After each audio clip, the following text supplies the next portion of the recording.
했었고요. 그래서 어깨가 아파서 오면 보통 어깨 치료하잖아요. 근데 저한테 오면 골반이나 엉뚱한 곳을 막 치료를 해요. 그래서 환자들하고 싸우는 게 일이었어요. 왜 거기를 하냐? 난 어깨가 아픈데. 근데 그 이유는 저는 이렇게 체형을 분석을 해가지고 이렇게 삐뚤어진 체형을 이렇게 맞추는 치료를 했었어요. 근데 원인을 아는 게 되게 중요하잖아요. 근데 여러분들도 여러분들의 체형을 알 수 있거든요. 오늘 기분이 좋으니까 제가 팁을 하나 드릴게요. 이렇게 뭐죠? 평평한 앞에 선에다가 발끝을 붙여서 이렇게 서는 거예요. 정면을 딱 보고.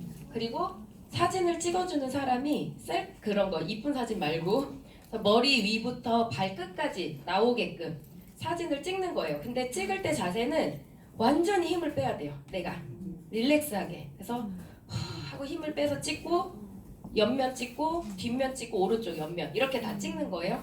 그리고 이제 컴퓨터를 켜면 그림판이라는 게 있어요. 그쵸? 컴퓨터 다 있잖아요. 그 그림판에 이렇게 선 긋기가 있어요. 일자로.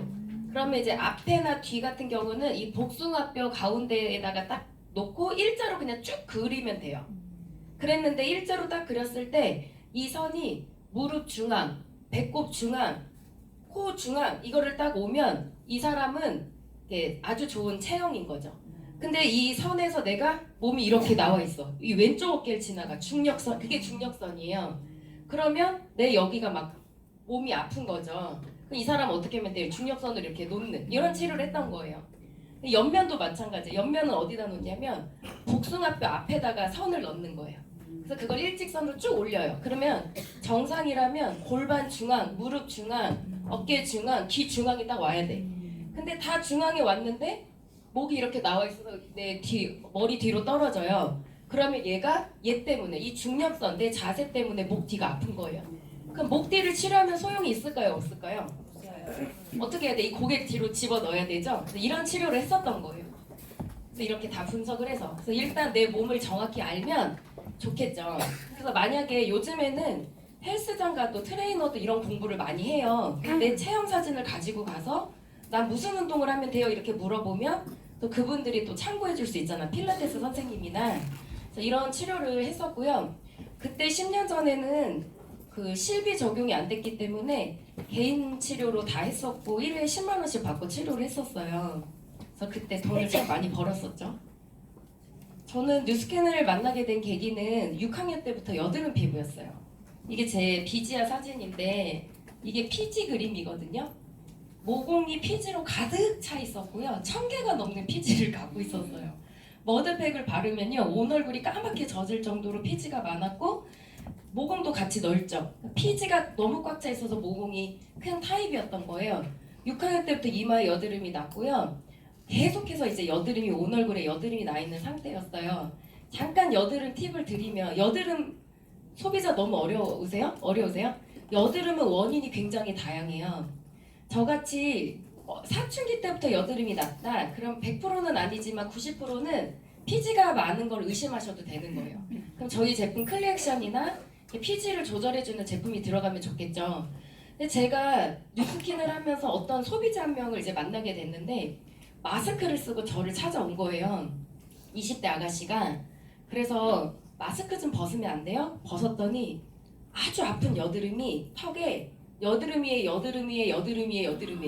턱에 살이 안 보이는 이렇게 온 거예요. 근데 그분이 이게 너무 컴플렉스니까 마스크를 쓰고 있으니까 이게 악순환이 계속 일어나는 거죠. 그래서 전 여드름 소비자를 만나면 꼭 질문을 해요. 언제부터 여드름이 났어요? 이게 되게 중요해요. 근데 이 친구는 사춘기 때 여드름이 나본 적이 없대요. 근데 3개월 전부터 여드름이 났대요. 성인인데. 그럼 성인성 여드름이잖아요. 그 원인을 화장품이냐 속이냐로 이제 또 구분을 해야 되는 거예요. 그래서 또 물어봤어요. 왜 3개월 전부터 여드름이 났어요? 뭐가 바뀐 게 있나요? 사실 6개월 전에 시골에서 살다가 서울로 상경했대요. 근데 혼자서 살다 보니까 밥 해 먹는 게 귀찮아서 맨날 라면, 빵, 인스턴트 식품을 먹었고 딱 3개월이 지나부터 여드름이 나는데 피부과를 가도 소용이 없더라는 거예요. 그 사람의 원인은 뭐예요? 속의 문제였던 거예요. 그래서 제가 그 20대 아가씨한테 권해줬던 게 그때 그 친구는 어떻게 저를 알았냐면 같이 일했던 곳의 선생님, 병원 선생님이 180도를 쓰고 피부가 너무 좋아진 거예요. 여드름 피부인데. 그래서 180도 살려고 진짜 180도 사러 온 사람이었던 거예요, 저한테. 근데 제가 뭐라 했냐면 180도 못 판다고 했어요. 당신 언니는 피부 화장품이 아니라 속 문제이기 때문에 밀가루 다 중단하고 안에 있는 장이랑 이런 것부터 케어하자. 근데 20대가 건강식품이 받아들여져야 앉아요. 안 되는 거예요. 그게 설득이 안 되는 거예요. 그리고 그 친구는 돌아갔어요. 3일 후에 다시 왔어요. 또 180도를 달래요. 나는 못 판다. 나는 양심에 찔려서 180도 못 판. 당신 180도로 좋아질 수 없다. 또 돌아갔어요. 3일 후에 또 저를 설득하러 왔어요. 그러다 결국에는 건강식품으로 들어갔고 지금은요 깨끗이 좋아졌어요. 근데 제가 생각한 기간은 1년이었는데 3개월에서 6개월 만에 좋아졌는데 그 이유는 그 친구가 굉장히 잘 따라와줬고 밀가루를 다 끄는 거예요. 그래서 이렇게 여드름 피부들은 언제부터 여드름이 났는지 그리고 밀가루 좋아하는지 인스턴트 좋아하는지 식습관과 변비 이런 응아 상태도 잘 봐야 되는 거죠. 그래서 이런 여드름 피부로서 저는 피지가 많은 그런 여드름이었고 피부 테스트를 이제 딱 받게 됐는데 처음으로 약산성이란 이야기를 듣게 됐어요. 10년 전에. 그 약산성에 대한 얘기를 듣는데 동영상 한번 보고 갈게요. 이런 얘기를 모공 테스트 해주시더라고요. 확인했고 피부 탄력 시험도 해봤습니다. 이 모공을 줄이는 방법 중에서 알아봐야 할 텐데 어떤 방법이 있을까요? 네, 사실 우리가 모공을 관리할 때 가장 기초적인 동사는 바로 딥클렌징입니다. 왜냐하면 요즘 같은 여름철에는 피지와 땀이 뒤엉켜 있기 때문에 세안을 제대로 하지 않으면 노폐물로 모공이 다시 막히게 되고요. 그 막힌 모공이 다시 트러블이 생기기 때문에 모공이 더 늘어나는 악순환이 반복된다는 것이죠. 그래서 딥클렌징은 모공을 청결하게 만들고 또 피지를 쉽게 배출하기 때문에 모공 확장을 예방할 수 있는 기초 동사다라고 얘기할 수 있습니다. 우리가 건강한 세안을 위해서는 두 가지를 생각을 해보셔야 됩니다. 일단 첫째는 자연적인 피부 보호막을 지키자. 그리고 두 번째는 피부의 산도를 지키자입니다. 우리 피부는 약산성으로 이제 유지되어 있기 때문에 그 피부의 산도인 약산성을 지켜주시는 게 가장 건강한 세안의 기초라고 할 수 있습니다.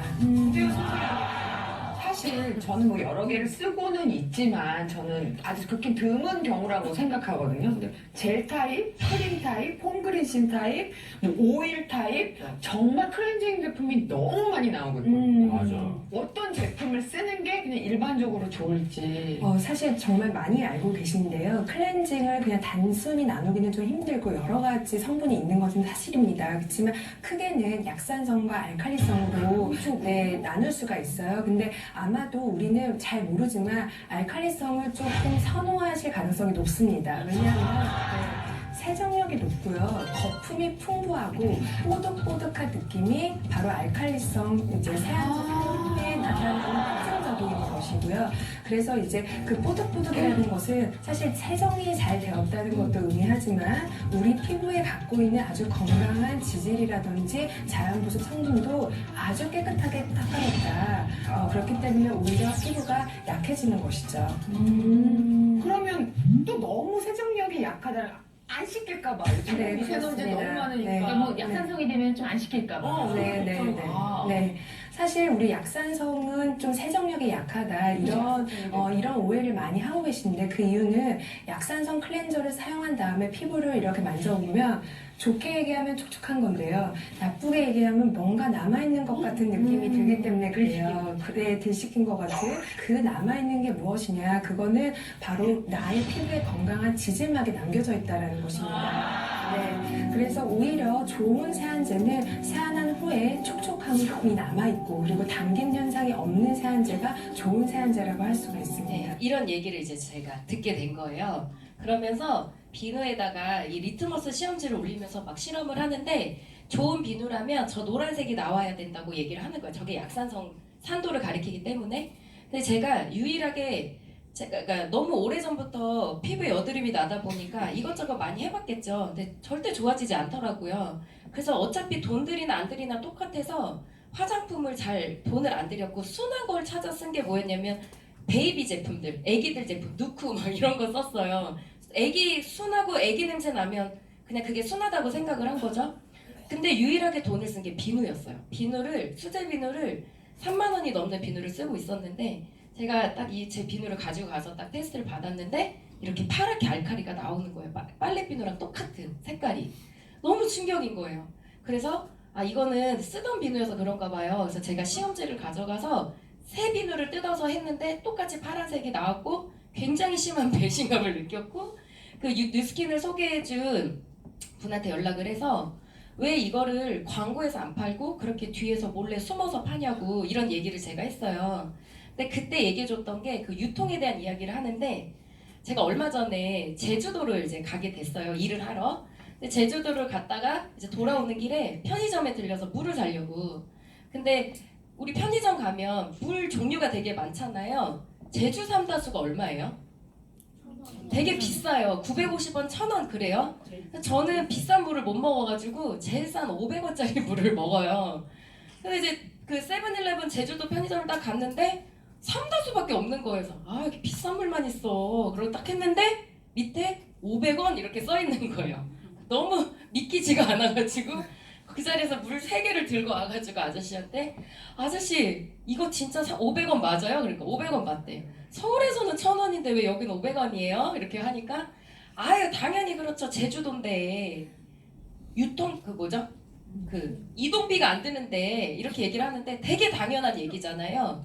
그분이 얘기했던 그때 제가 이해했던 건 이거였어요. 비누를 광고에서 팔고 싶지만 약산성으로 맞추는 비누가 그 당시엔 거의 없었기 때문에 이 12,000원짜리 비누가 광고에서 팔고 수지가 광고해주고 백화점 1층에서 파는 순간 공 하나가 더 붙는다는 거예요. 그러면 많은 사람들이 쓸 수가 없잖아요. 비누 12만 원짜리 비누를. 그래서 그게 이해가 되면서 사람들한테 소개하기 시작했어요. 제 조카들 그리고 제 친한 사람들 제가 주변에 좋아하고 아끼는 사람들부터 소개를 하게 된 거죠. 근데 이제 그러면서 뉴스킨 제품을 바꾸게 됐는데 제가 개인 치료를 했던 분 중에 되게 유명한 그 뭐라 해야 되지? 좀 댄스계 쪽에 선생님이 계셨는데 그분이 너무 어렸을 때부터 춤을 추고 공연하고 스트레스 받고 하다 보니까 머리에 원형 탈모가 온 거예요. 근데 이제 그분이 저희 집에 와서 치료를 받는데 제가 이제 뉴스킨 제품으로 이제 하나씩 바꾸기 시작하면서 화장대 뉴스킨 제품들이 이렇게 있었어요. 근데 저희 집에 오면서 선생님 뉴스킨 써요? 이러는 거예요. 어떻게 하세요? 그랬더니 자기는 화장품은 모르겠는데 갈바닉을 쓴다는 거야. 갈바닉. 그게 뭐예요? 그랬더니 자기 머리를 막 보여주면서 원형 탈모 있는데 있나 찾아보래요. 없다고. 원래 원형 탈모가 이렇게 있었는데 주기적으로 생겼는데 해도 안 돼서 어떤 피부과를 갔고 성형외과를 갔는데 그곳에서 갈바닉을 추천해줬고 주사를 놔주면서 간호사들이 갈바닉을 해주고 그리고 집에 가서 일주일에 3번씩 갈바닉 하라고 하고 그랬는데 머리가 났는데 원래도 머리숱이 없는데 여기 앞머리에 잔머리가 이렇게 났다면서 잔머리를 막 보여주면서 너무 좋아하는 거예요. 자기는 이 갈바닉 평생 쓸 거라는 거예요. 그러면서 저한테 이거 갈바닉 전 머리만 하지만 이거 얼굴도 할 수 있고 여기도 할 수 있고 뭐 저기도 할 수 있다니까 한번 물어봐요 이러는 거예요.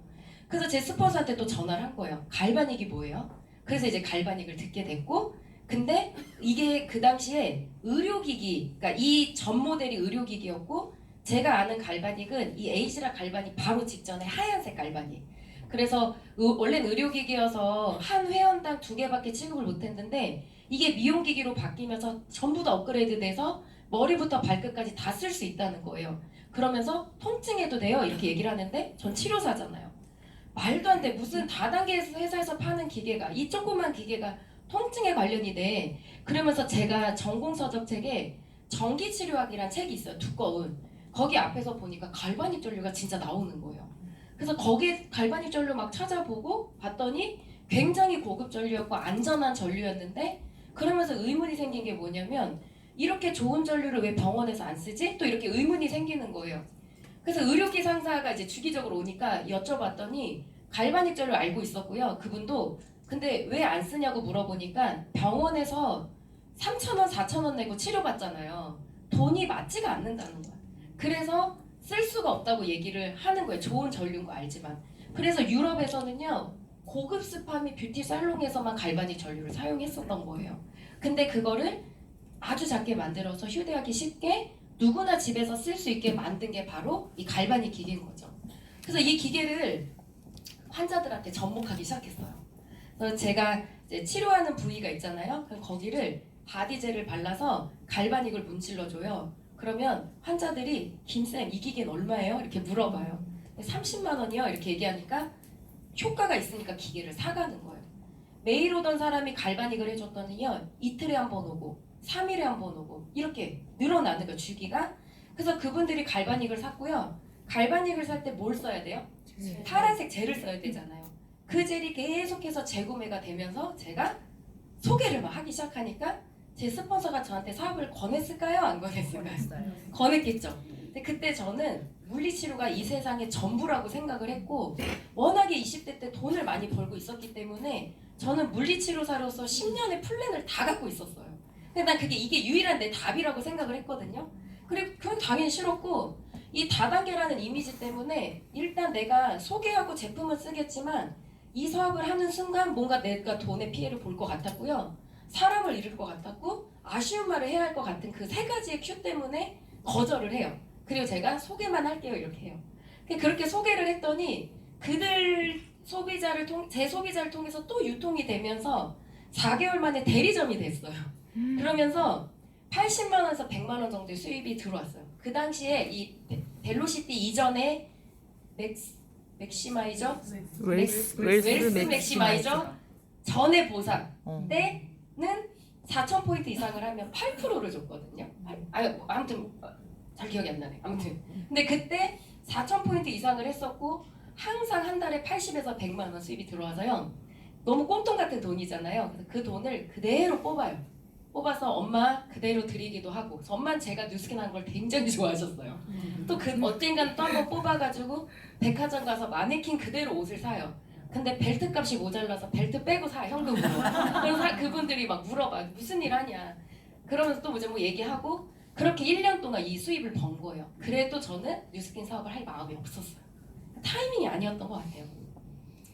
근데 정확히 1년 후에 이렇게 돈을 받던 1년 후에 김연아한테 직접 연락이 온 건 아니지만 그 개인 치료사로 스카우트 제의를 받게 돼요. 밴쿠버 올림픽을 앞두고 있는 시점에서 같이 캐나다를 따라가는 조건이었고 영어 교사도 붙여주고 개인 치료사로서 2년 동안